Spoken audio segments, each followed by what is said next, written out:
बहू हमारे साथ खाएगी तो परोसेगा कौन। उसकी आंखों के आगे अंधेरा छाने लगा था। लग रहा था जैसे अभी वो चक्कर खाकर गिर पड़ेगी। किसी तरह खुद को संभाला और रसोई में गई। सिंक में बर्तनों को देखकर उसको रुलाई फूट पड़ी। फ्रिज के ऊपर रखी हुई घड़ी पर नज़र पड़ी। घड़ी की सुइयां तेजी से घूम रही थी। वो भी तेजी से अपने हाथों को चलाने लगी। अभी चावल, रायता, पापड़ और सलाद बाकी था। बाकी की सब्जियां उसने पहले ही बना ली थी। उसकी ननद का फोन आया था। भाभी 2 बजे तक आएंगे। सबको बहुत तेज भूख लगी है। अचानक विहान के रोने की आवाज़ आई। वो भागकर कमरे में गई। सुनिंदा नाम था उसका। देखा तो विहान उठ चुका था। उसे भूख लगी थी। कुनमुना भी रहा था। शायद उसकी नींद पूरी नहीं हुई थी। सुनंदा ने अनुमान लगाया, आधा घंटा तो लगेगा विहान को दूध पिलाकर सुलाने में। जल्दी से उसने कुकर में चावल चढ़ा दिया और फिर सुलाने लगी। बिखरे हुए बाल, जैसे तैसे साड़ी पहनी हुई, चेहरे पर थकान, नींद से बोझिल होती आंखें और उन आंखों से टप टप टपकते आंसू। शायद वो परेशान हो गई थी ये ना खत्म होने वाले घर के कामों से। दूध पिलाते पिलाते थोड़ी देर आराम के गोद में खुद भी बैठ गई। अभी विहान मात्र 25 दिन का हुआ था। उसे देखने उसके दादा दादी और छोटी बुआ गांव से आई हुई थी। सुनंदा अपने पति के साथ शहर में रहती। जब विहान होने वाला था तब सुनंदा अपने मायके चली गई थी, लेकिन पति को अकेले परेशानी में देख वो जच्चासी के 20 दिन के बाद ही आ गई थी। मायके वालों ने बहुत रोका, कम से कम 2 महीने रुक जाती, पर पति के प्यार और फिक्र के आगे माँ पिता का भी मोह भी सुनिंदा को बांध ना पाया। सुनिंदा आ गई थी हंसी खुशी। दोनों अपने परिवार में नए सदस्य का लालन पालन करने लगे। सुनिंदा का शरीर अभी कमज़ोर था और विहान के दादा दादी ने अपने पोते को देखा नहीं था, इसलिए वो शहर अपने पहले पोते को देखने आए। सुनंदा के पति राजीव बहुत खुश हुए। देखना, अब तुम्हें थोड़ा आराम हो जाएगा। लगे हाथ छोटी के लिए रिश्ता भी देख लेंगे। फिर भी सुनंदा चिंता में थी। अब वो बहुत जल्दी थकने लगी थी। रात को उसकी नींद पूरी नहीं होती थी। कितना भी कोई भी करे, फिर भी बहू को चाय, नाश्ता, खाना सब तो समय पर देना ही होता है। बहरहाल सुनंदा के सास ससुर जब आए तब सुनंदा को सबसे बड़ी परेशानी सर पर रखी पल्लू पड़ी। विहान के होने के बाद तो नाइटी में ही रहती थी, पर अब 6 गज की साड़ी, उस पर सर पर पल्लू, छोटा विहान जब तक उसका दूध पीता फिर सो जाता। सुनंदा सुबह उठकर सबके लिए चाय, नाश्ता, खाना बनाती। वही नंद काम से कोई मतलब नहीं रखती।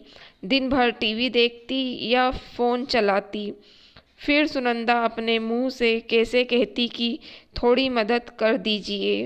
वैसे भी सुनंदा संकोची स्वभाव की थी। उसकी सास जब सुनंदा को खाना बनाना होता तब विहान को पकड़ कर बैठी रहती, लेकिन जब वो कपड़े खराब करता तब आवाज़ लगाती, बहू कपड़े बदल दो। सुनंदा मन ही मन सोचती, दादी बुआ ये भी तो बच्चे के कपड़े तो बदल ही सकते हैं, और माँ उन्होंने तो बच्चे पाले हैं, फिर कपड़े बदलने में कैसे घृणा। विहान के ढेर सारे कपड़े, घर के कपड़े, खाना, उसकी फरमाइश। सुनंदा थकने लगी थी। कभी कभी सुनंदा की परेशानी देखकर राजीव अपनी माँ से कह देता, माँ आज आप सब्जी बनाओ ना, आपके हाथों की खानी है। अरे अभी भी तुझे मेरे हाथों की खानी है? मैं तो सिर्फ अपने पोते को खिलाने आई हूँ। 2-4 महीने अच्छे से मन भर कर जाऊंगी। इधर सुनंदा को 2-4 दिनों में और कमज़ोरी महसूस होने लगी। नाश्ता सुबह सबको कराने के बाद करती, दोपहर का खाना जब तक सास ससुर नहीं खाते नहीं खा पाती थी। एक बार राजीव ने कहा भी था, सुनंदा आ जाओ तुम भी खा लो, पर सास ने ये कह दिया, बहू हमारे साथ खाएगी तो परोसेगा कौन। तब से सुनंदा अकेले ही खाती। कुकर की सीटी से सुनंदा की जैसे नींद से जागी। विहान को दूध पिलाते पिलाते कब उसकी झपकी आ गई थी पता ही नहीं चला। झट से सुलाकर किचन की ओर भागी। कम आंच पर चढ़ा कुकर 2 सीटी मार चुका था। उसने जल्दी से खुद को थोड़ा ठीक किया, किचन में बचे हुए काम करने लगी। सास ससुर नंद बाजार से खरीदारी करके आ चुके थे। बहू खाना निकाल दो, सुनंदा ने खाना परोस दिया।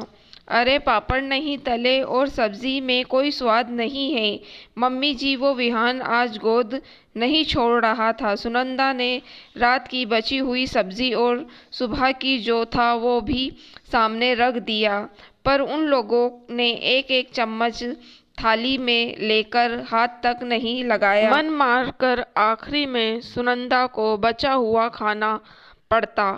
फेंकती कैसे, सास को पता चलता तो 4 बात और सुना देती, और उसकी ननद लगभग रोज कुछ न कुछ छोड़ती या बर्बाद करती थी। राजीव को सुनंदा के चेहरे पर थकान साफ साफ दिखाई दे रही थी। उसने एक सहायिका लगाने के लिए कहा था, पर सुनंदा ने बढ़ते खर्चों का हवाला देते हुए मना कर दिया था। पर अपने घर वालों का रवैया देखते हुए वो आहत था। उसे तो लगा था शायद मम्मी और बहन के आने से उसे आराम हो जाएगा, पर यहाँ किसी के सुनंदा के घर के कामों में कोई सहयोग न देखकर एक दिन सुनंदा ने जैसे ही वाहन को दूध पिलाकर उठी, उसे चक्कर आ गए, गिर पड़ी। राजीव ने उसे संभाला और उसकी एक ना सुनते हुए एक घरेलू सहायिका लगा दी।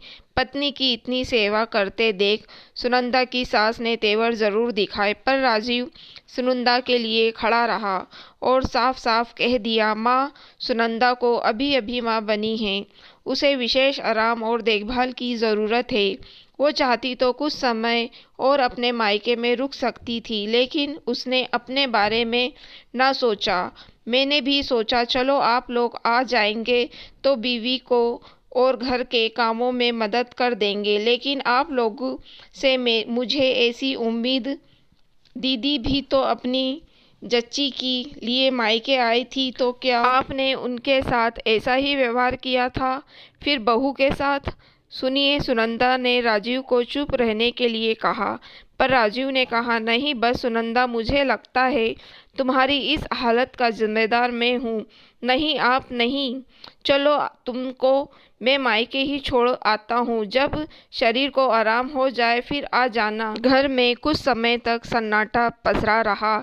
सब अपने कमरे में चुपचाप थे। तभी रसोई से कुछ बनाने की आवाज़ आ रही थी। धीरे धीरे पूरे घर में घी की खुशबू फैल गई थी। सास ने कहा, सुनंदा आजा, देख तेरे लिए मैंने गुड़ के लड्डू बनाए हैं, देखना इसको खाने के बाद तेरी सारी कमज़ोरी भाग जाएगी। तभी सुनंदा की छोटी नंद ने पहले लड्डू लेना चाहिए, मगर सुनंदा की सास ने कहा, पहले मेरी बहू खाएगी, उसके लिए बनाए हैं। सुनंदा की आंख छलक आई। उसने राजीव को प्यार भरी नज़रों से देखा। उसने लड्डू को एक थाली में परोसा और कहा, चलिए माँ, सब एक साथ खाएंगे। अब सुनंदा आखिर में नहीं, सबके साथ मिलकर खाती और बनाती। अब थकान कम होती, क्योंकि अब सबने अपने हिस्से के काम का बंटवारा जो कर लिया था।